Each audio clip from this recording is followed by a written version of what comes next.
Let me get it out.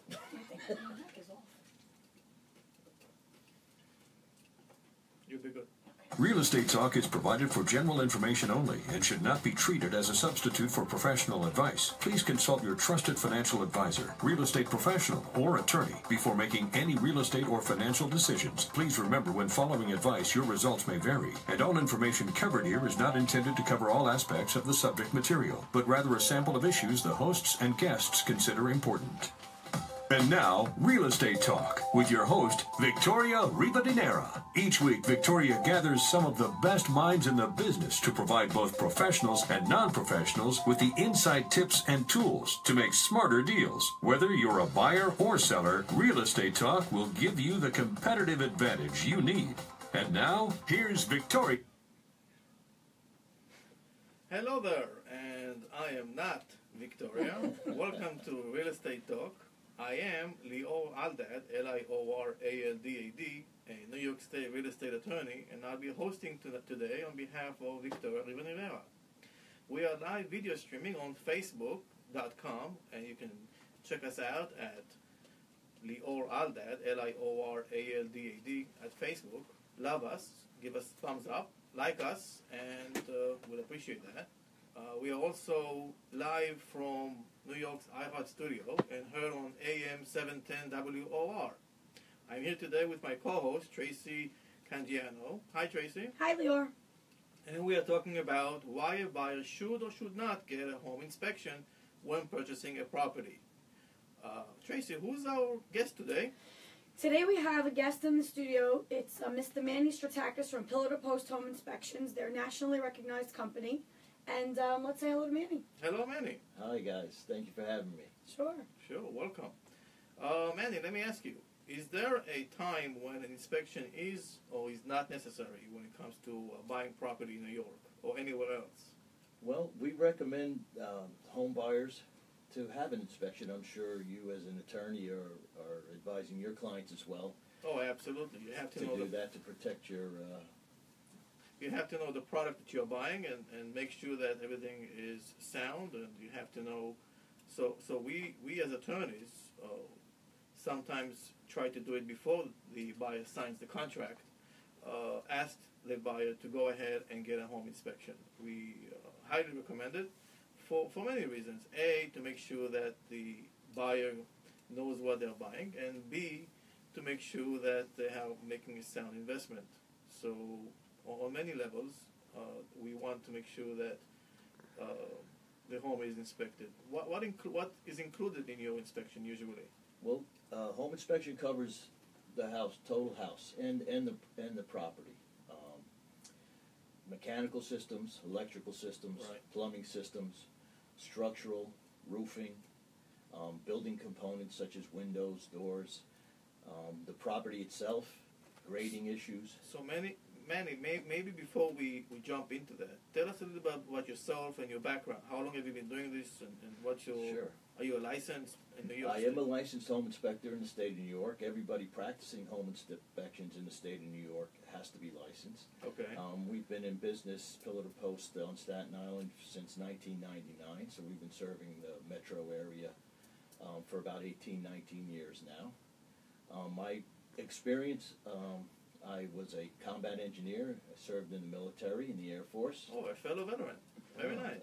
Hey, thank you for your service. You're welcome. And prior to that, my family was in the construction business. We didn't start out in the construction business as all Greek families. We started out in the restaurant business. Oh, yes.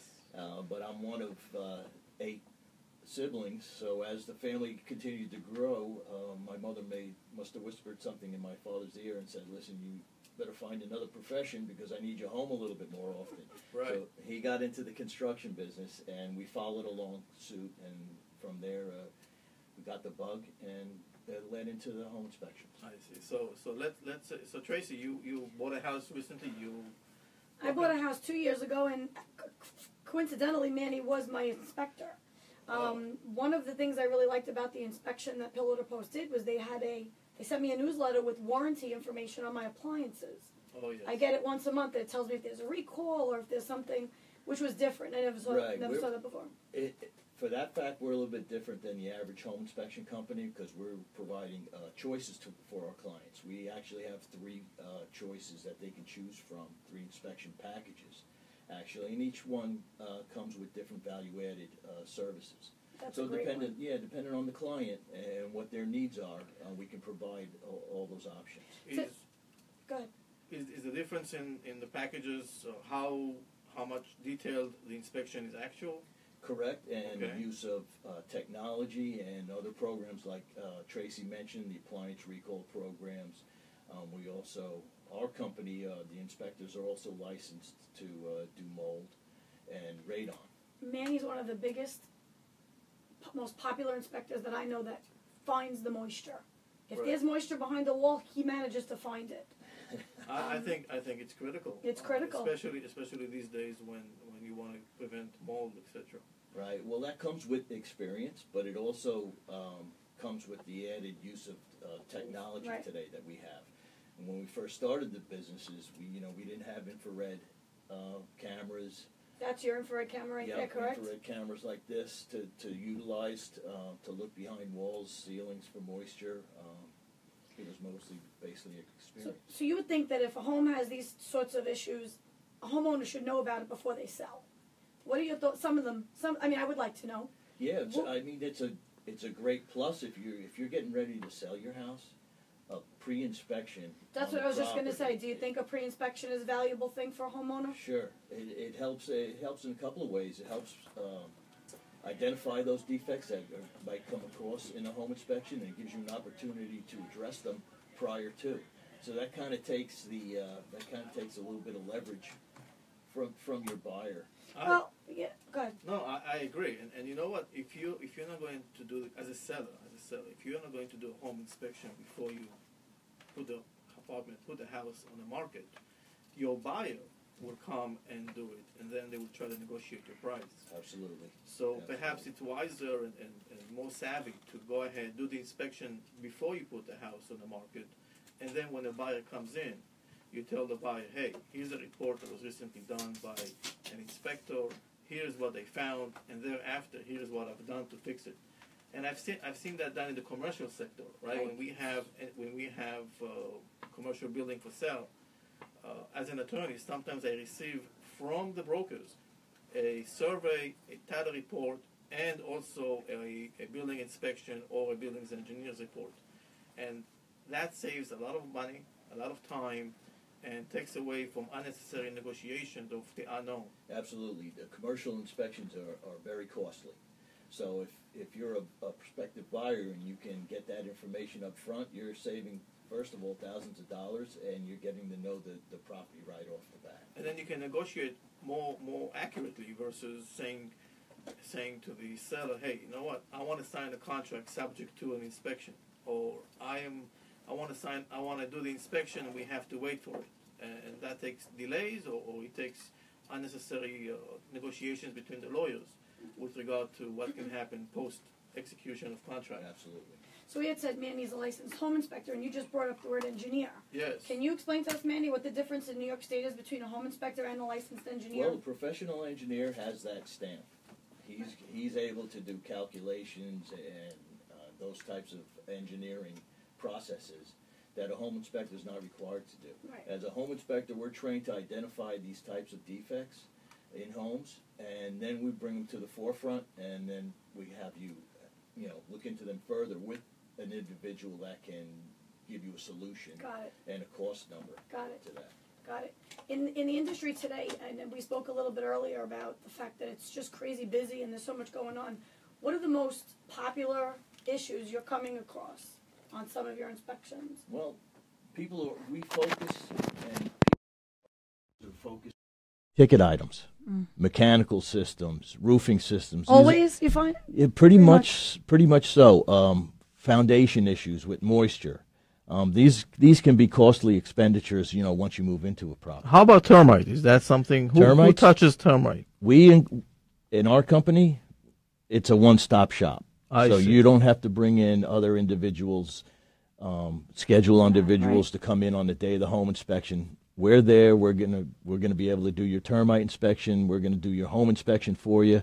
If you need any additional services, any mold testing, radon testing, we'll do that and provide those services for you. How long does a typical inspection take? A good home inspection with an experienced guy should run you between an hour and a half to 2 hours, depending on the condition of the property. And pillar to post, how long does it take for them to generate the report to the buyer? We generate the report within a 24-hour period. So if you do it in the afternoon, you'll have your inspection that following morning. You know what I do is I tell my clients that when they go to when they have the inspection, the buyers I'm talking about, yes, when they have the inspection coming in, they should be there. Do you recommend the prospective buyer to be present and then walk with you? Do you actually communicate, or do you just tell the prospective buyer, let me do my job and I'll send you the report? It's funny that you ask that, because in different segments of the country, a lot of the buyers don't attend the home inspection. Right. So which one is preferred?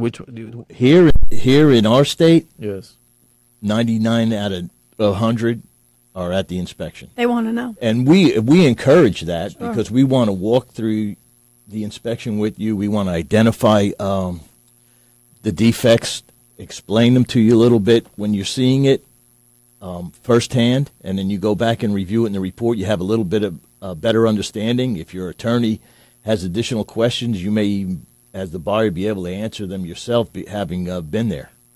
I agree, and I think it's critical and important and this way the prospective buyer learns more about the house while he's walking, like a walkthrough inspection, walking with you to the attic, to the boiler room, to the electrical system. Oh, and it does a great job of eliminating callbacks on our behalf. You know, once a buyer's been there and they've gone through it, they have a good understanding what they're reading. We very rarely get callbacks. And you go home with a nice binder. Yep, we give you a nice binder to take home with you with a bunch of additional information in it regarding the home. So if somebody has an inspection and the inspection is not to your satisfaction, whatever that threshold is, what should a prospective buyer do? Let's say you come about and you check it out. You go to all the rooms, you go through the attic, you go to if there's a basement or whatever it may be, and then you are not comfortable or you feel that the buyer there's a lot of work needed. How do you relay that to the buyer? Do you give them quotes? Do you tell them what's the next step after that? When you reach a level that you say to the buyer, look at all these prospective defects, FYI. We basically, it's their decision. Everybody has their own, what I call, threshold for pain. Mm-hmm. And we explain that too. We try to set that expectation for our clients. If there's a lot of things that need to be addressed, we'll help them as best as we can to figure out those prospective costs. We don't quote anything, but we do provide them with a cost guide in the binder that will help them during the course of their real estate transactions to get estimates and stuff on these particular situations. But really, the decision is on that buyer because everybody's different. Do they ever say to you, what should I do, Manny? They ask me every time. The greatest question is, would you let your daughter buy this house? Mm. And, everybody has their own threshold for pain. Everybody's pockets are deeper. It's true. I'll tell you the situation I had a few years back when a client of mine wanted to buy a house, and I'm not a contractor, but the house was built on top of a concrete slab. And when the inspector went to the garage, he found that there were running cracks in the slab. And I think it's the biggest issue or dilemma one can contemplate, whether that concrete crack is going to continue into the house or it's going to stop at the section where, let's say, you don't see the seam anymore. What would you recommend? What would you do in such a situation? How do you evaluate the severity? First, we have to identify the age of the property, too, or the situation. If it's a brand new concrete slab and there's some cracking there, likely could be shrinkage cracks. If there is larger cracks with differential settlement, then there could be an indication of something going on underneath the subbase material, some washing out. So we have to look at all those issues. You can't predict if something's going to continue or stop, but you can try to evaluate the best you can and make recommendations regarding repairs and future monitoring of those conditions. Can it be prospective tree roots, or that's not? Well, that goes in with looking at the whole property as a whole. I see. And that's how we look at a lot of water issues too.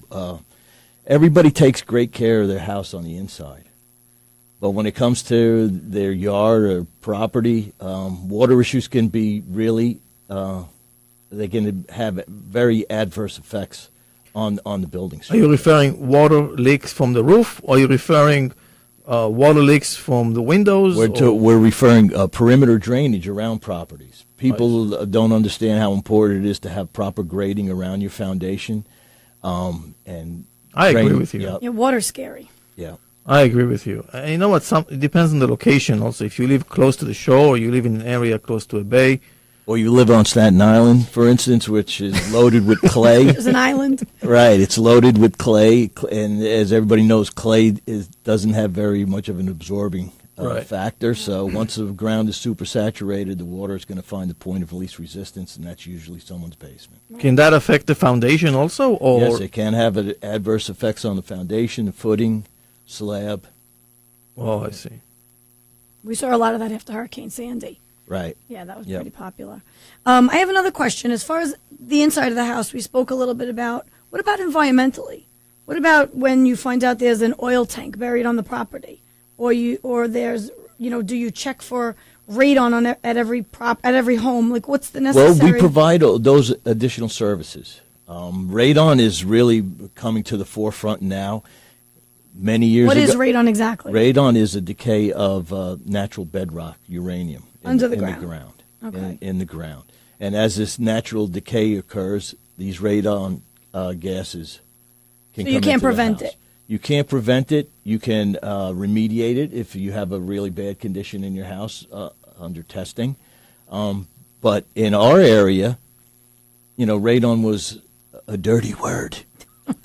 Oh, yes. Yeah. Yeah, if you mentioned that you sold radon testing, no one would talk to you. Right. But now, the fact is, radon is the second leading cause of cancer in the United States. Wow. And that's a fact. So it's, again, with more people accessing information on the internet and learning about these things, these additional services are starting to come to the forefront. They're becoming more popular. Yes. I think when we come back from break, you should expand a little bit more about what do you do with regard to the underground oil tank versus prospective leaks, and then if you sell, right, in some counties, I think in Nassau County, in some counties you cannot sell the house if it still has an underground oil tank. Is that accurate? Well, I'm going to have to refer that back to you because you're the legal counsel here. So I can only identify the tank for you. Okay, then the answer, as far as I know, is yes, and I appreciate you sending it back to the lawyer. The answer is yes, and there are certain steps that you need to take in order to be able to sell the house and consider the oil tank buried.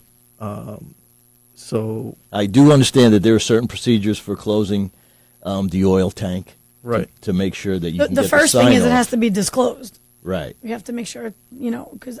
And then we recently had a situation where it was going into the ground. Leaching into the ground. That's a failed oil tank, and that's why there are procedures, like Lior said, for closing them properly and certifying that before you can sign off on a real estate transaction. Super. I think we should speak about that and speak also about what happens if the oil leaks into the ground. What kind of environmental actions one can take in order to be able to sell and give a clean bill of health to your prospective buyer. So I think we're good. Sounds good. Yeah. Hi, this is Tom Marinaro, the president of Residential Home Funding, a top East Coast mortgage company. Now is the time to buy a home before interest rates go up. Lock in with a low rate today, or turn your current home into an asset by cashing in on its equity. Why rent when you can own? Why not get cash out of your home now? So call me right now at 1-800-636-LEND. And as a bonus, if you call me right now, I will waive all of my lender fees. That's right, zero lender fees, saving you thousands of dollars. This offer is for purchasing or refinancing a home. Call me and learn more at 1-800-636-LEND. Residential Funding is part of the New York and New Jersey Departments of Banking and Insurance. Our NMLS number is 36152. The number once again is 1-800-636-LEND. That's 1-800-636-LEND. This is Paul Oster, the nation's credit repairman, and I want to help you improve your credit. As the CEO of Better Qualified, I've helped thousands of people over the past 10 years. I'm the credit expert for Fox Business News and all the major networks. I'm a certified FICO Pro that uses the consumer laws to help delete negative information off of credit reports. We have a debt elimination program that focuses on the laws surrounding collections, judgments, and charge-offs. You could be entitled to up to $1,000 per violation. Call now for your free credit consultation. 888-533-8138. That number again, 888-533-8138, or visit us on the web at betterqualified.com. Every loan has a story, a family, and a dream that fuels it. My name is Jacqueline Sendra, mortgage loan originator number 39117, specializing in first-time homebuyer financing and an array of mortgage products. We recognize the importance of competitive rates and a custom-tailored mortgage loan to suit your needs. United Northern Mortgage Bankers Ltd. celebrates over 37 years of mortgage banking throw it to success. the spot like you're, Allow us you to help know, you achieve your something dream of like, homeownership you know, by we'll reaching come out to me back today on the other at side of these spots after this. 631-478-2706. Again, 631-478-2706.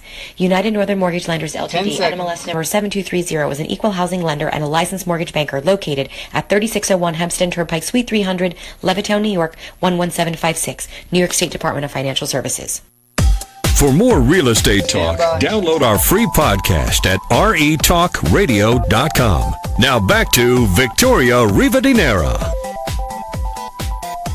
Okay, we are back, and I am not Victoria Rivadeneira. I am Lior Aldad, here with my co-host, Tracy Cangiano. Hi, Tracy. Hi, Lior. And we're talking to Manny Straktakis. Oh, very good pronunciation. Thank you. Thank you. And if you're just joining us, you can hear us the entire show by going to our podcast found on retalkradio.com. And also, we are now streaming live on Facebook at Lior Aldad, Lioraldad. All right, Manny, so before we left to the break, you were discussing about the engineer's report, the inspection report, and also the oil tank. Right. Well, when we come across buried oil tanks, of course, we have to disclose that fact to the buyer. And then we recommend that they contact the local municipal authority to follow up on those types of issues. This way they can direct them on how to properly discard this tank, or if it's going to remain in situ through the real estate transaction. But they usually handle it from there. Are there counties or areas where there are more or less underground oil tank? Well, they're out there. Things progress as they do with the ages of homes and changes of fuel types, going from coal to oil to natural gas. So as people change these systems in their house, some of these components are remaining in place. And as a home inspector, you just have to be cognizant of that, and based on the age of the home and some of the future work done on it. It's always good as a home inspector to do a little bit of research prior to getting to the house that you're going to. So. Oh, absolutely. I agree with you. What actions do you take to discover whether or not there are leaks in the oil tank? Well, that's up to the oil tank company or the local municipality. They'll take care of that type of testing. I see. Are there health risks that a buyer should be concerned about if it's there? Well, there's the environmental risk, oil in the ground. Depending on, these tanks we're not talking about big Exxon oil tanks buried in your front yard. Sure. This is maybe a 275-gallon tank. That's what I have. That's what I have in my house. At the most. So, Right. and usually if it's leached out, it's not going to be that much. Septic. Okay. And then speaking about things that are buried, septic pool, is that something you? Septic tanks. We don't have cesspools too much on Staten Island. That's a lot out in Long Island. That's prevalent. But we do have septic tank systems, especially on Staten Island. South Shores of Staten Island the infrastructure hasn't been put into place yet, as of yet, by the city. So a lot of the homes there are utilizing septic tanks. We do our regular testing of the inside of the house, the plumbing systems. And then we check out in the yard the leach fields. And some companies, our company in particular, doesn't do septic testing, but we do have referrals that we do test. Do you think it's more recommended to buy a house that the sewer is connected straight out versus having a tank, or do you have any recommendation one versus the other? Well, the difference there is going to be the maintenance issue, and that's going to be the burden of the homeowner. So you need to maintain your septic system. The city sewer is pretty self-sufficient, with regards to its functionality, but you have to be cognizant of what you're throwing down your sewer as well. So can one argue, and I'm just speaking hypothetically, can one argue that a house that is connected to the city sewer would have a better flow of water and a better system that would run more properly versus otherwise, or no relation? I feel like I'm at a deposition. Sorry, I guess that's the lawyer side in me. It's coming out again, Leo. Okay, let's go back. As long as you have functionality in the house, Okay. as long as your sinks are draining and your Right. toilet is flushing and You're no good to go. solid wastes are going out to the sewer, you're good to go. You know what? I like that answer, and I apologize if I was too strong and sounded like a lawyer again. What is your opinion? What do you prefer, old house or new house? And do you think a new construction does it really warrant a home inspection, or because it's new, they don't need to have it? That's one of the reasons why I'm in this business. I love homes. I love going into homes and looking at the different types. It's very intriguing to get to do a 100-plus-year-old home. Sure. It's a lot more work than doing a newer home. But there's a lot more to see, construction methods, codes, different types of building codes back then versus the building codes now. That's what keeps the job very interesting. I must tell you that people sometimes think that when they buy a new house, then everything is perfect. Oh, boy. Exactly. What a complete... That's a big misconception. Yes. Absolutely. I mean, and I tell my clients, I said, listen, don't think that you paid so much money for a brand new house and everything will be... It's not, sometimes to the contrary. Sometimes a house where people have used everything and went through testing everything may have better running equipment than the guy who doesn't know whether or not has a everything... 2-year-old house. And, Right. Yeah, I mean, my family's in the building business, so I may get harassed when I get back after saying this, but some builders are not as good as other builders. And it's really the tradesmen, too, that are involved in construction of the house. If you have a lazy electrician or a lazy plumber on your job, the after effects of that are going to be felt down the line.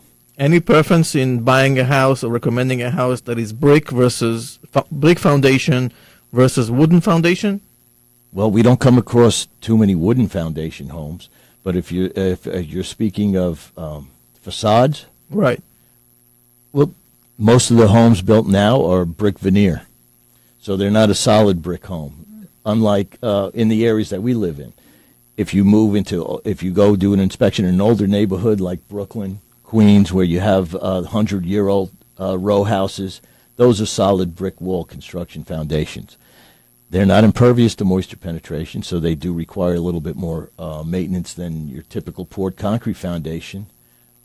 But that's where the difference lies. Manny, do you have any stories, any absurd situations you've found yourself in over the years that you could share with our listeners? I have, well, there may be one embarrassing story. Go ahead. And I don't know if the realtor is don't mention listening. any I'm names. not going to mention any names. Hopefully she is not listening because I swore her to secrecy. But I'm gonna let it out. I was doing a home inspection in a Yosemite Typical semi on Staten Island, 3-bedroom. You know, the top floor, there's that long foyer that connects all the 3 bedrooms. I was up in the attic space, and I mistook some plywood sheathing, some drywall actually, for plywood sheathing. And as I stepped between the ceiling joists, I ended up in the hallway below. And the realtor was on one end of the hallway, and the client was on the other end of the hallway. And as I passed through the ceiling, when I landed on the floor, I just said, "Ta-da!" And oh my goodness, she hasn't let me live it down yet. So hopefully she's not listening. You're a man of many tricks. What happens if somebody tells you in advance? They call you up and say, "Hey, Manny, we need your services. I'm buying a property on this address." And in advance, they tell you, "Manny, this is a fixer-upper. Manny, I'm going to be regarding this particular house." So does that make your life easier as to look only to certain things? No, it doesn't influence me. I look at and I train my guys to conduct their inspections the same way no matter what. We go in, conduct the inspection, no matter what the condition of the house is. We report on that condition. Do you have a certain way or a method that where you went from the beginning when you start, what you tackle first and how you walk around? Yep, we do have a protocol, inspection protocol that we utilize. We do the exterior of the building first. Okay. And then, unlike some other home inspectors who start from the bottom up, right, we start from the top down. Okay. The top meaning the attic, right? Well, what's the reason Correct. for that? This way, after we've run all the plumbing, right, we can go down. Once we get down to the basement, if there are leaks or lower floors, they can be identified. If you do that the opposite way, you're done with the inspection when you're on the top floor and you don't know what's gone on below you. It's very wise, I must say. Good point. And then when do you go to the sides in the garage or whatever other areas, the outside pool, the in-ground pool? Any outbuildings we conduct as we're doing the exterior of the property. Pool inspections are specialized inspections. We don't provide that service as of yet. Other companies do provide that service. We usually subcontract that out. Tennis courts? Tennis courts or tennis courts. I see. And do you need a copy of the certificate of occupancy of the house? Does that affect you in any way? Well, as I spoke to earlier, we do a little bit of prior research before going to a house. So when there's a red flag? Yep. So we're fortunate in the city that we live in, the information technology that we have. Some municipalities in other states and smaller areas don't have access to. You actually have to physically get up and go to the buildings department and look this information up.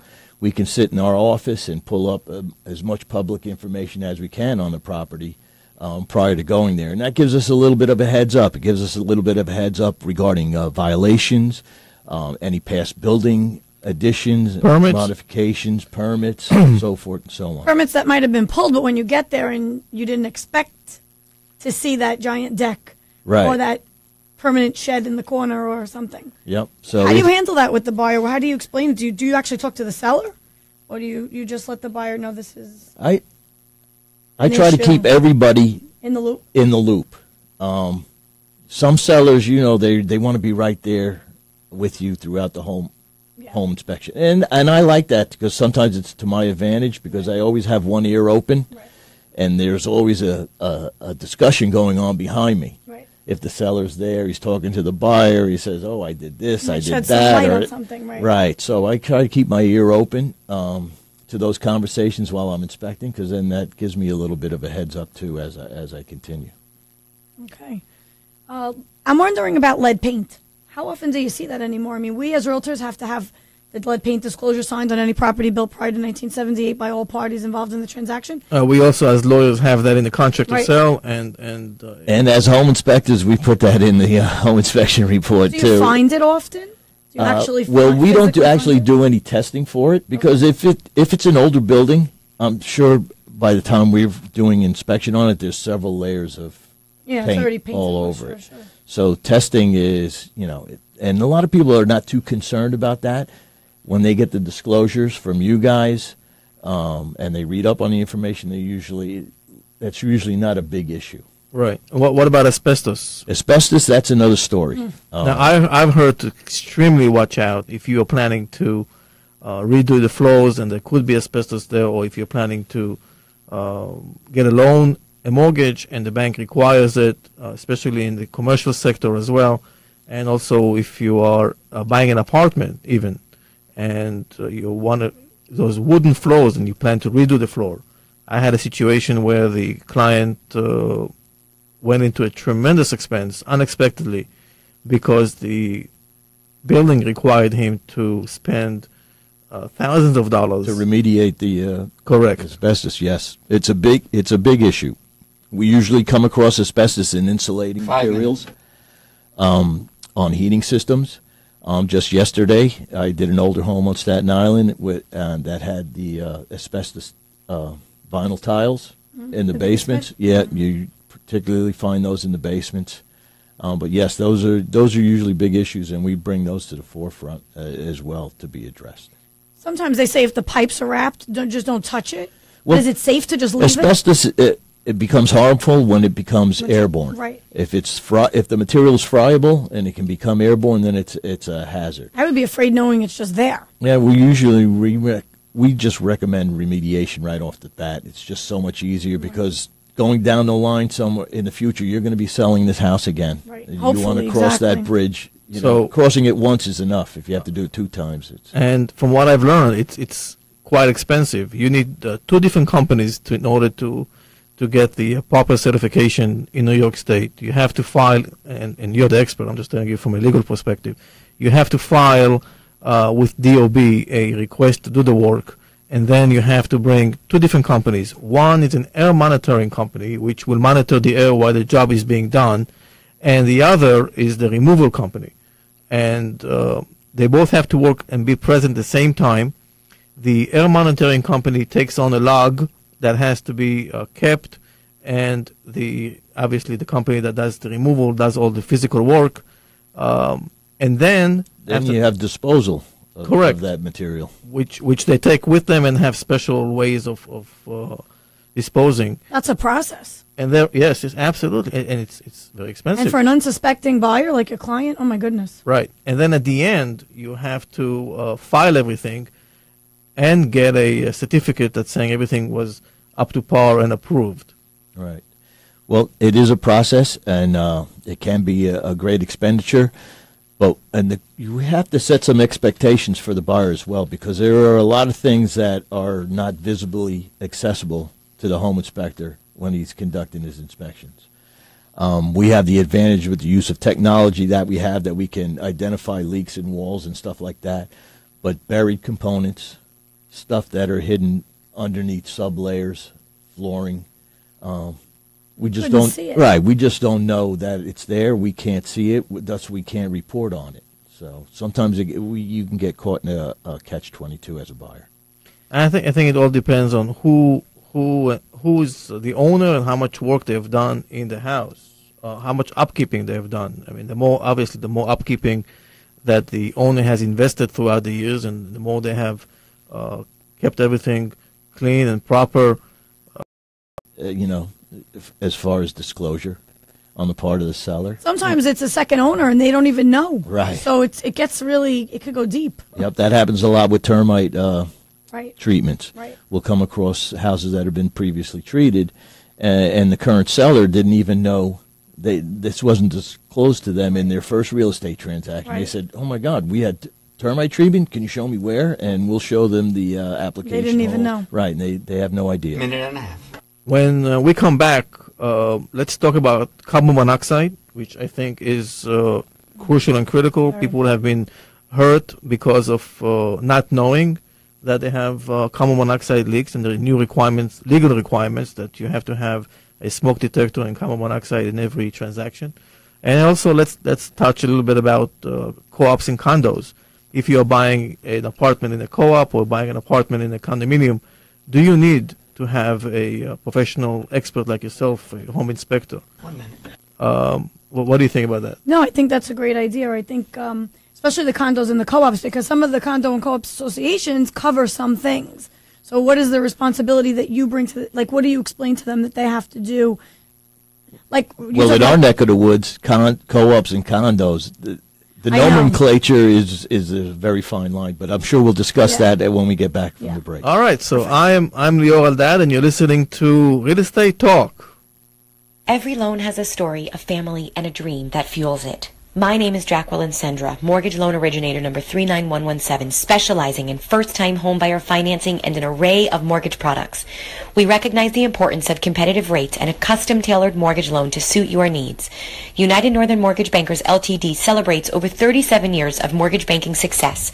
Allow us to help you achieve your dream of homeownership by reaching out to me today at 631-478-2706. Again, 631-478-2706. United Northern Mortgage Lenders Ltd. NMLS number 7230 is an equal housing lender and a licensed mortgage banker located at 3601 Hempstead Turnpike, Suite 300, Levittown, New York 11756, New York State Department of Financial Services. This is Paul Oster, the nation's credit repairman, and I want to help you improve your credit. As the CEO of Better Qualified, I've helped thousands of people over the past 10 years. I'm the credit expert for Fox Business News and all the major networks.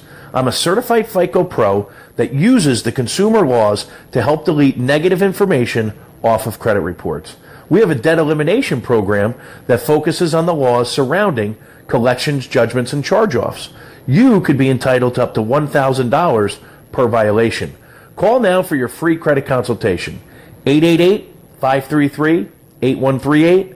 That number again, 888-533-8138, or visit us on the web at betterqualified.com. Hi, this is Tom Marinaro, the president of Residential Home Funding, a top East Coast mortgage company. Now is the time to buy a home before interest rates go up. Lock in with a low rate today, or turn your current home into an asset by cashing in on its equity. Why rent when you can own? Why not get cash out of your home now? So call me right now at 1-800-636-LEND. And as a bonus, if you call me right now, I will waive all of my lender fees. That's right, zero lender fees, saving you thousands of dollars. This offer is for purchasing or refinancing a home. Call me and learn more at 1-800-636-LEND. Residential funding is part of the New York and New Jersey Departments of Banking and Insurance. Our NMLS number is 36152. The number once again is 1-800-636-LEND. That's 1-800-636-LEND. RETalkRadio.com is your portal for cutting-edge information to give you an advantage in the competitive real estate market. Now, back to Real Estate Talk with Victoria Rivadeneira. Okay, we're back, and again, I am not Victoria Rivadeneira. I wish I was, but I'm not. I am Lior Aldad, your host today, New York State real estate attorney, and I'm here with my co-host, Tracy Cangiano. Hi.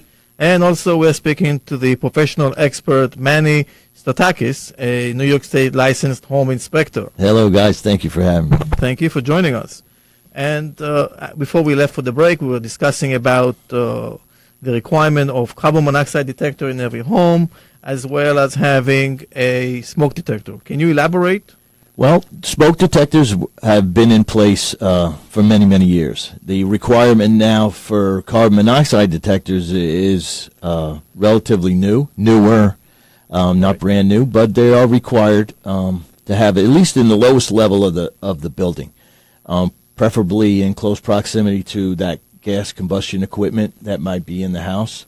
But in all our reports or all our recommendations, we recommend that you have them on every floor of the house. They're not required in every bedroom by vents? No, by law, I think it's the lowest level of the home in close proximity to the gas-fired combustion equipment. But we make recommendations to have them, especially in a building that has a forced air system.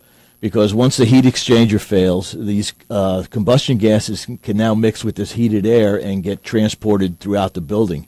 And that's when you have these, you read about these cases of people expiring due to carbon monoxide poisoning. It's because this heat exchange failure and these combustion gases mixing with the heated air and traveling up into the upper floors and the bedrooms and stuff. Is it something that a homeowner does, or is it a mechanical failure? Do you know, like, are they turning something on that they shouldn't? No, usually failure in the heat exchanger is just wear on the system. Oh, my goodness. So that's why you should have it checked. I'm sorry. No, I agree with you. And you know what? I think it should be checked regularly. And batteries, if it's working on batteries, you should change your batteries all the time, at least once a year, if not more often.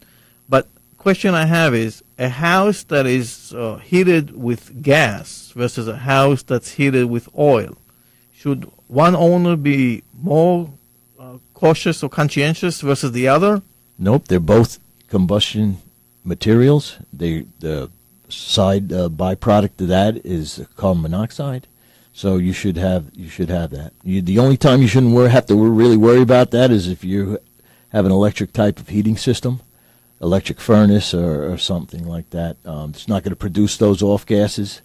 Those off gases and combustion materials are going to travel up through your chimney flue and exit the building. But if you can have a failure in the heat exchanger or in that venting of those combustion gases, that can lead to CO2 going through the house. So if I have my boiler in the garage, let's say, should I put one in the garage? Or because the garage is not part of the house and it's accessible to the fresh air from the outside, that may change things? Absolutely, you want to have one in the garage. Because this way you're forewarned once this failure occurs. Because if you're reading carbon monoxide outside the furnace or the heating system, there's a problem. I think similar to the smoke detector, right? Correct. Except that when my wife cooks, I try to. It's funny you should say that because every time a smoke detector, she tries to cook and the smoke detector goes off, and we don't. Every home that we inspect, 9 times out of 10, the detector that's in close proximity to the kitchen has been removed or unplugged. So yes, I don't know. You're not the only one with. Funny. Yes, but no, I'm only kidding. She's a great cook. But fabulous. Let's talk about co-ops and condos. Now, from a legal perspective, before you can share light, from a legal perspective, when you are buying a co-op, in essence, you're buying shares of stocks of a corporation that either owns the land or rents the land, which is a leasehold co-op, but in both cases, they own the building.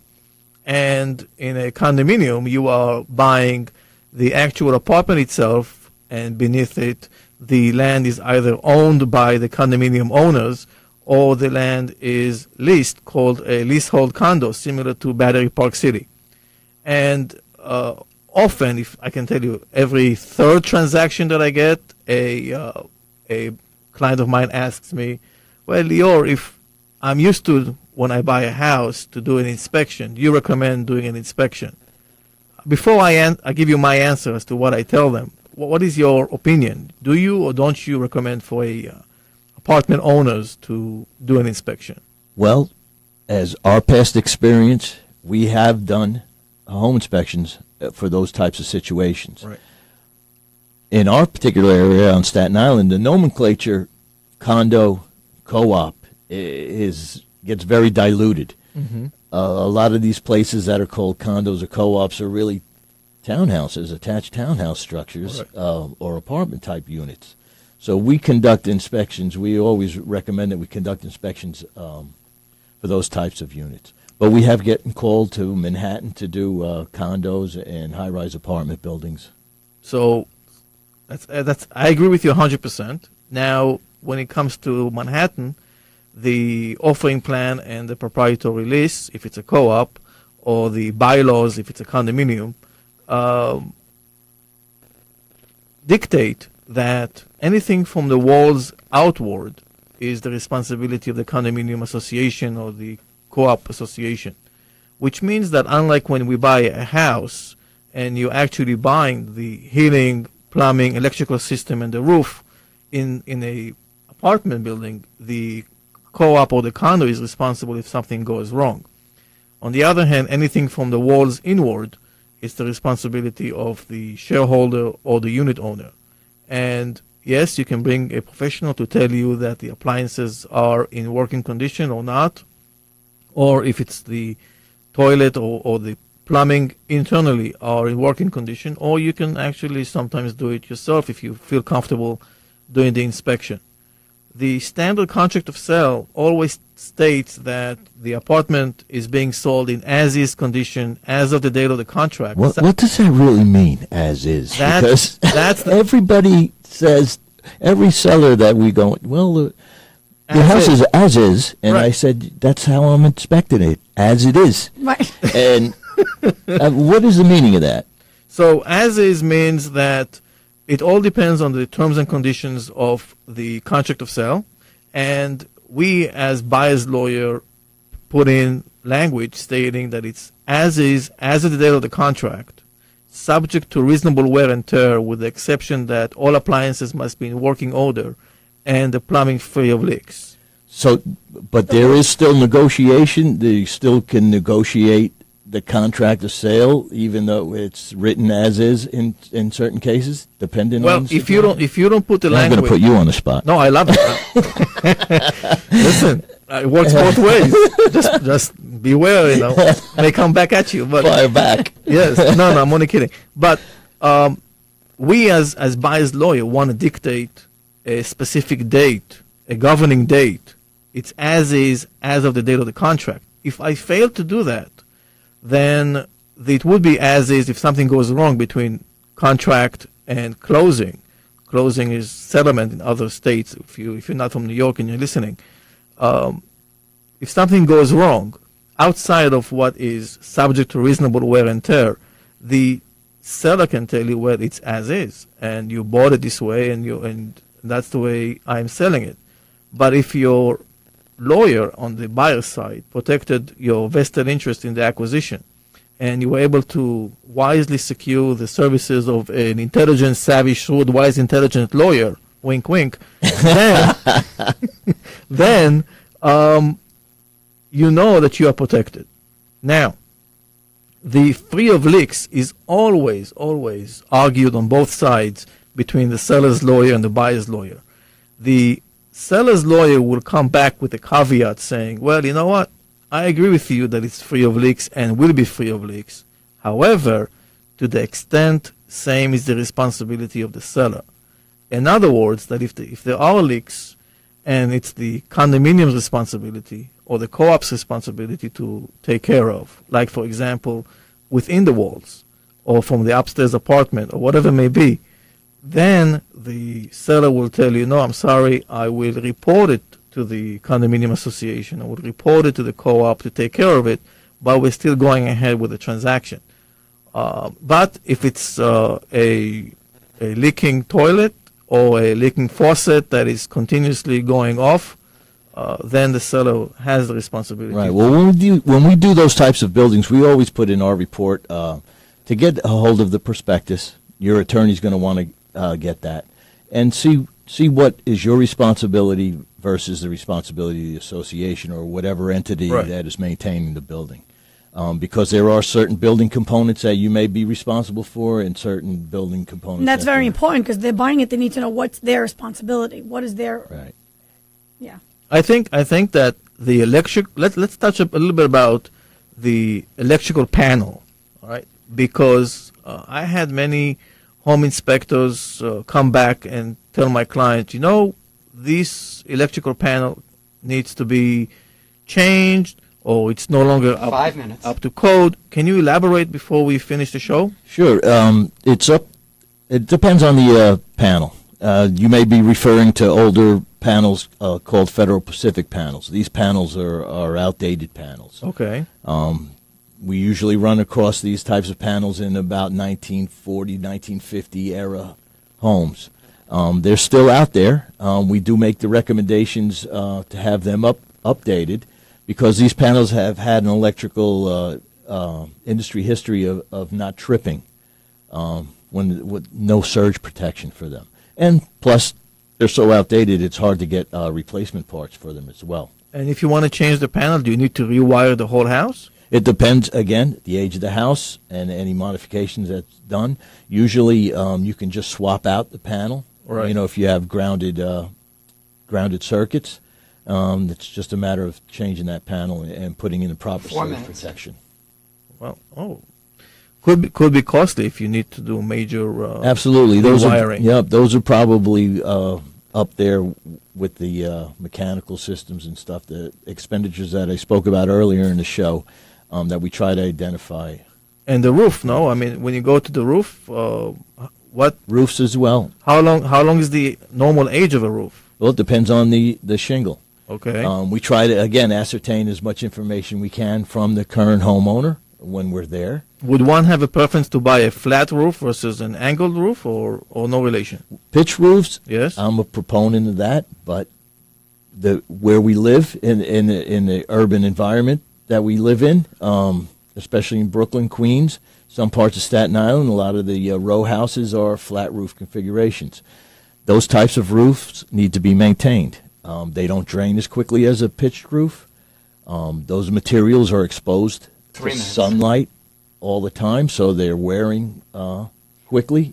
When you hear them say there's layers, it's up to the third layer, it all has to come off. How do you decide that this is the action that needs to be taken at that point? Well, it depends on the condition of the roof. You could have 3 layers and it could be good? It could be good. If you're going to do a new replacement, then that 4th layer is going to be on the roof deck itself. So there's going to be removal process. And that's where you're going to incur your additional costs. It's really in the removal. Right. Well, Manny, I thank you very much for coming. We're getting to that time when we have to finish the show. How do we get in contact with you if somebody wants to get in contact with you? Well, you can reach us. Our phone number is 718-720-9526. Is there a website? And there is a website. It is statenisland.pillartopost.com. 2 minutes. And Tracy, thank you so much for You're very welcome. hosting. I'm so excited that Manny was with us. You offered so much valuable information for everybody. Thank you. I appreciate it. I enjoyed myself, too. Thank you. Tracy, how do we get in touch with you if we need to? To get in touch with me, you could reach me at my cell phone or my office. My office is 718-605-5800. Cangiano Estates in Staten Island. Fabulous. How about you, Lior? How do we get in touch with you if we need? I'm Lior Aldad, and you can reach me at aldadlaw.com, ALDADLAW.com, or you can call our office at 212-268-6999. This show is also heard, as you know, on AM 710 WOR every Sunday morning, and you can also visit us on retalkradio.com for our podcast, and we're here every week to further enlighten and share with you real estate information, pertinent real estate information that you can take with you. And I thank you both sincerely. Thank you. Thank you very much.